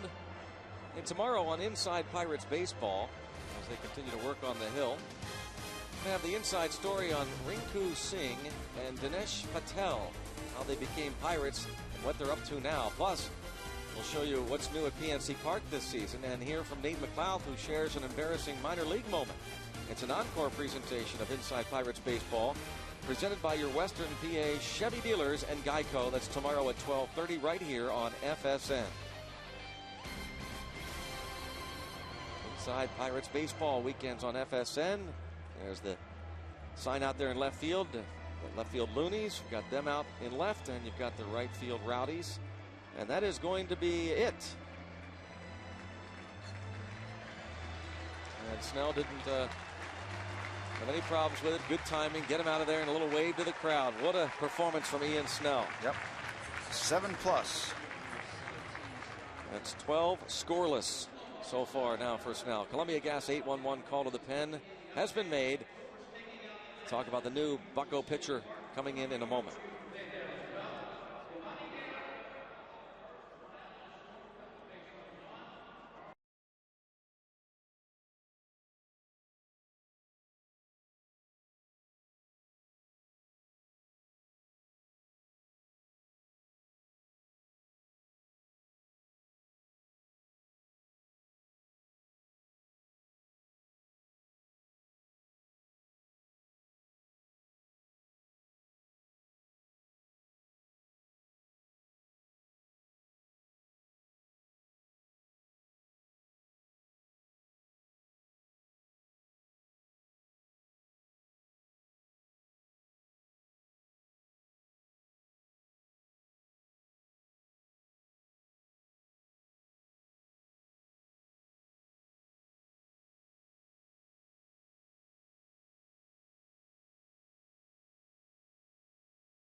hidden fees. Book now at Southwest.com, where what you see is what you pay. It's a 9-0 lead, and Ian Snell, 7+, responsible for that man at first base. 4 hits, 3 walks, 3 strikeouts. Going back to his last start against the Reds, now 12 consecutive scoreless innings. Steve mentioned Sean Burnett's rough outing on Thursday afternoon. I'd like to have one pitch back. He had really thrown a great breaking ball to Lance Berkman, but then tried it again, missed with a breaking ball, and Lance Berkman made him pay. That was the telling blow in that 6-3 Pirate loss to the Astros. Right at McLeod. Barely has to move. 1 pitch, 1 out.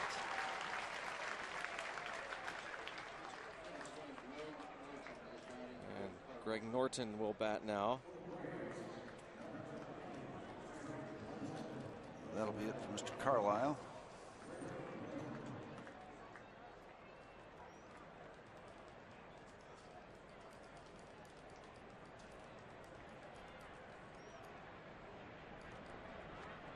Norton, a switch hitter, batting right-handed against the lefty Burnett.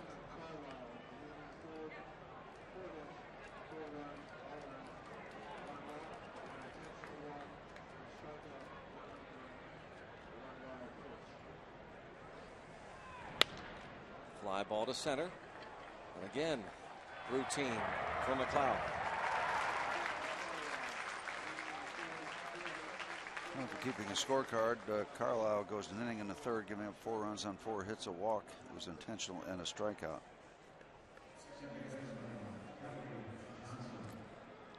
So Sean Burnett trying to keep the slate clean for that man, Ian Snell. Like to see those 7 scoreless innings rung up.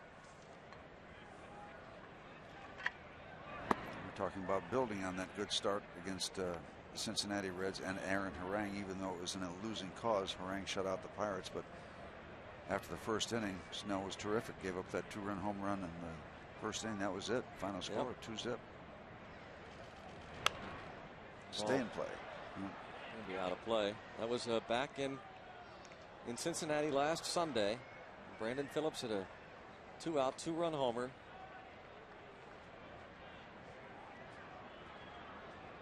Snell would give up just 3 hits the rest of the way and no runs in the final 5 frames.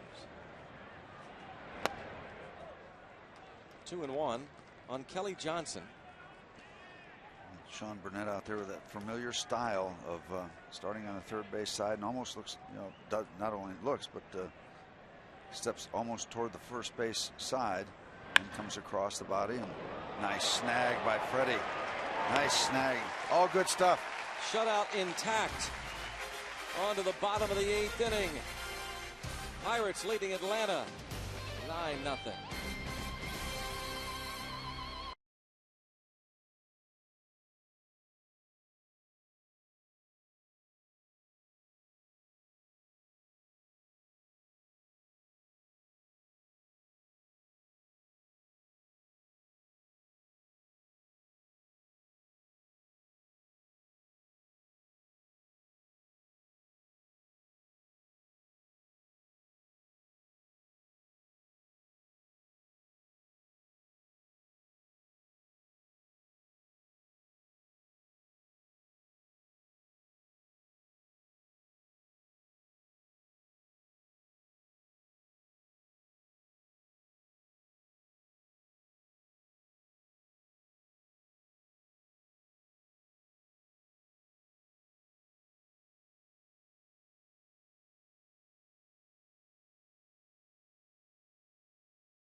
Probable pitching matchup, Javier Vasquez against Zach Duke. Tim Nevert and Bob Walk will have the TV call. Coverage begins at 1 right here on FSN Pittsburgh, bringing the game to you. And Eric Hinsky will lead off and bat for Burnett. There's Ian Snell in line to win it. He's going to tee it up against Parr. Hit that one hard over the head of Jeff Francoeur. Eric Hinsky thinking too. Now Francoeur has a great arm and a bunch of assists and does not get Hinsky. Very close play. Surprised Hinsky went for it as he rounded first base. You don't think he's going to get called out or be thrown out at second base on this kind of day, do you? No. This is a BB. Gets out to the Clemente wall in a hurry. And a very strong throw.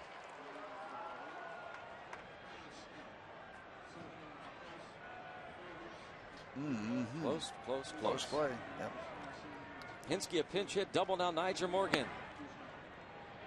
Jeff Francoeur has 61 assists since July of 2005, most in the big leagues. Not only a strong throw, but he had to kind of go onto the warning track and go back and get the ball. Go back a little further. Had that upward bounce that kind of settles the ball down midway on the warning track, not straight bouncing back toward him.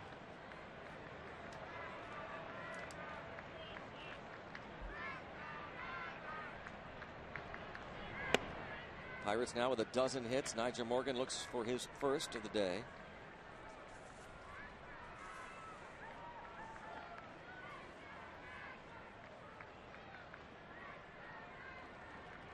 James Parr is the new pitcher. Yeah, he was just called up from AAA Gwinnett. Braves just one opportunity in these situations. Pirates 5 out of 11. Runners at second and or third base. And now 3-2. Fourth round pick James Parr by Atlanta 5 years ago out of Albuquerque, New Mexico. And now Nyjer Morgan reaches for the first time, and the last position player not to have reached in this game before that free pass. So Morgan is on, 2 aboard for Freddie Sanchez, who has tripled in 4 at bats.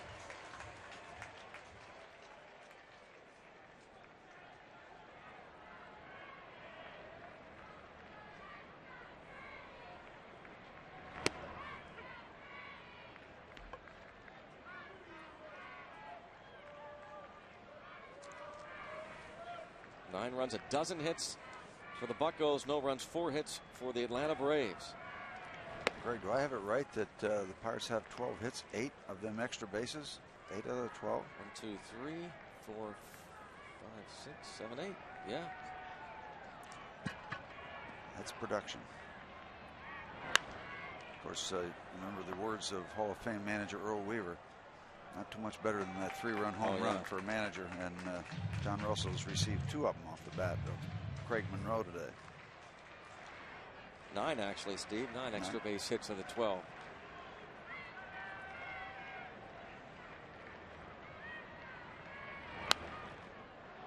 Still 1-2.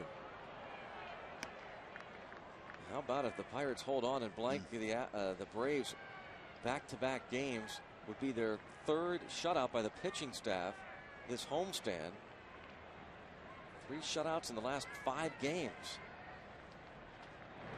We were talking early in the ball game about the Pirate pitching staff with the best ERA in the big league. Yeah. Didn't get hurt today to this point. Coming into this game, the Pirates the lowest earned run average in Major League Baseball. When was the last time we could say that? Years.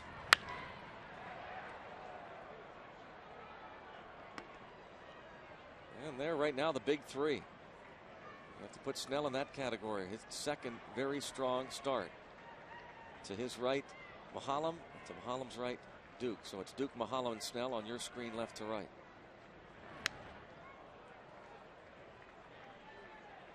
Should be a good dinner tonight to Paul Mahalam, huh? Going to the Hickory Lions Club sports dinner, Hickory Fire Hall, to be involved in the Myron Cope Legend in Sports Award to be given to John Banaszak, and a bunch of folks will be on hand, and the Leader Dog for the Blind organization will benefit. And a base hit for Freddie Sanchez, give him another RBI and give the Pirates a 10-0 lead. Yeah, that wonderful event out in Hickory, the brainchild of Jim Meston, who has done a lot of real good things for this city and this area.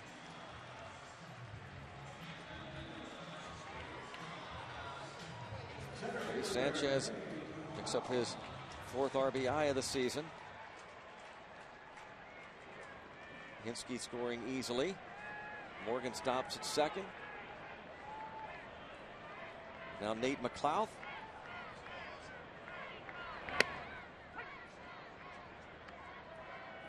Strike one on McLouth. Well, you love these kind of ball games if it's your team, and if it's your team, you also hope that they show professionalism. You know, keep doing your job. You're not required to back off anything. Whoa, look out. Look out. Bat goes sailing into the seats. Hopefully everybody's okay down there. But the point I'm trying to make, when you get up 10-0 on somebody, you certainly have the game in hand. And go about your business. It's the last thing any professional athlete, actually any human being, wants to have happen is to be shown up.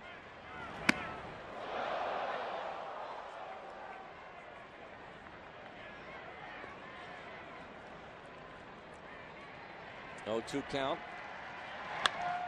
Reaching out, and a fly ball. Center fielder Schaefer with the first out.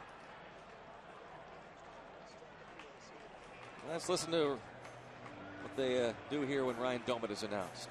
The Ryan reception. Ryan Doumit.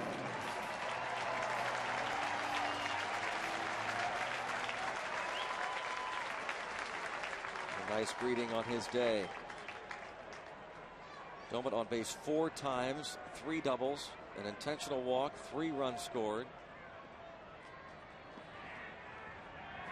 You think Dewey will get a day off tomorrow? I can tell you one thing: he will not ask for one.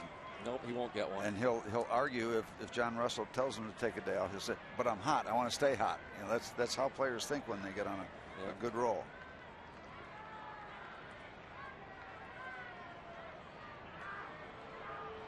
Now they want to talk about how to pitch to Doumit. McCann out to talk with Parr. He's raised his average 57 points today. What, 211 to 268? Hope the math is right. It's in that neighborhood.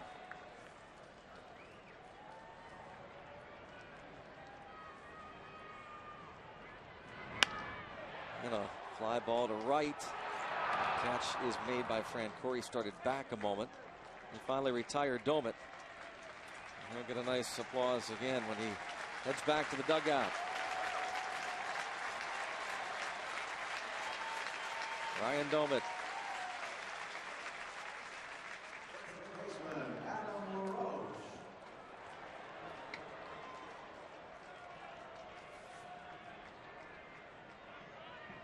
Adam LaRoche, 2 strikeouts, 2 walks.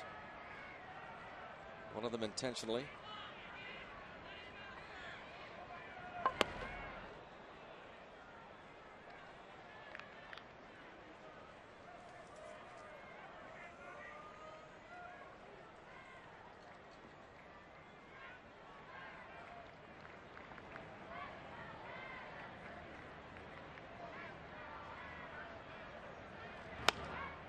Roller.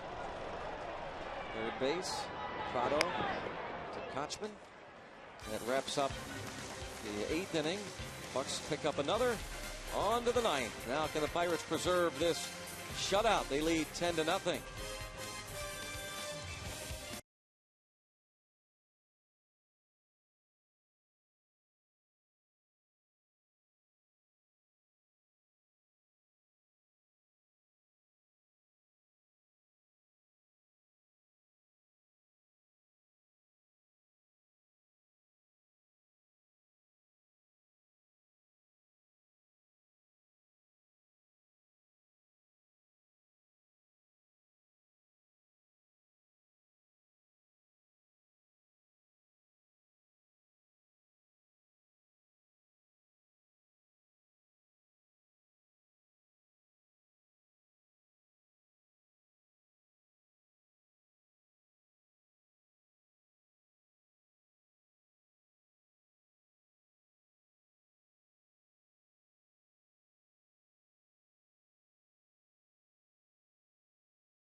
When was the last time that happened?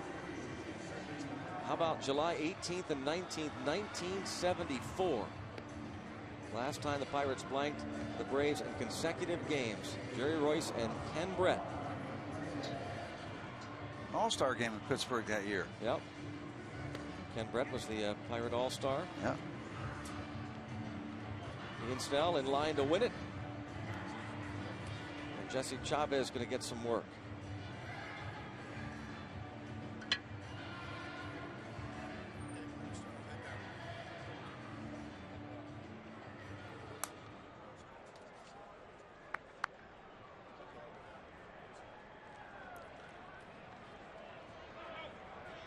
Worked a couple innings Wednesday against the Houston Astros. The overall early numbers for Jesse.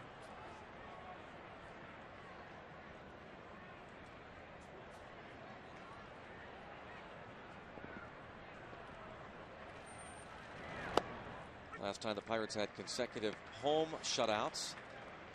Back-to-back, September 30th, October 1st, 2006. Thanks to Dan Hart, the Pirates Media Relations Department, for that information. And it's 0-2 on Omar Infante. Welcome Jesse at 96 miles an hour on that fastball.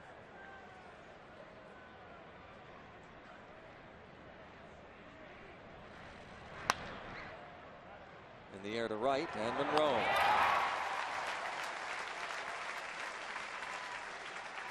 Jesse's throwing so hard he can't even keep his shirt buttoned.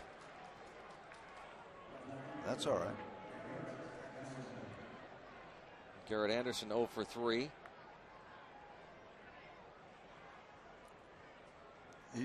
Jesse Chavez will put you in mind a little bit of Ian Snell because he's not the biggest guy in the world, but he's got one of those big right arms like Ian does. Very lively arm. You can see his stuff. 97 on the gun.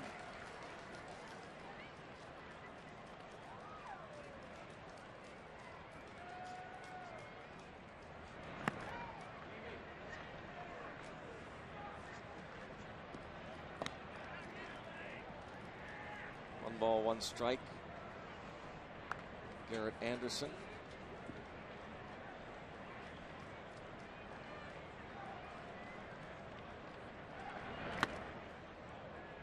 Two and one.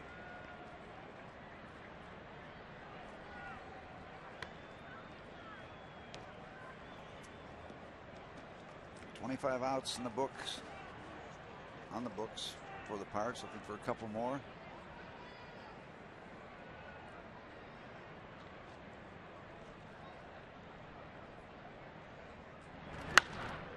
That's hit hard to center, but in the air. Catch made. 2 outs. We get a few thousand people perhaps getting ready to stand up here at PNC Park. Getting ready to raise that flag. Beyond the center field wall when the Pirates win. They raise the flag. There they come. People starting to leave their seats. Just stand up looking for this last out. 20,755. 5,000 or so of these folks walked up to the gates today to buy their tickets on a beautiful Saturday. And now listen to this. Oh, is this good to hear? Is this so good to hear? Let's go Bucks.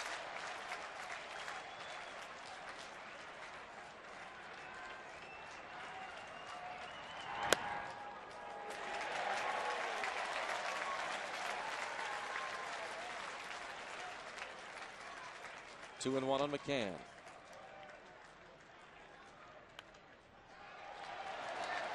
Now they ought to rev it up.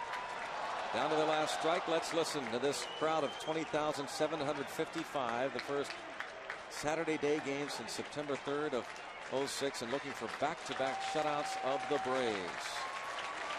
Greg Monroe is fired up.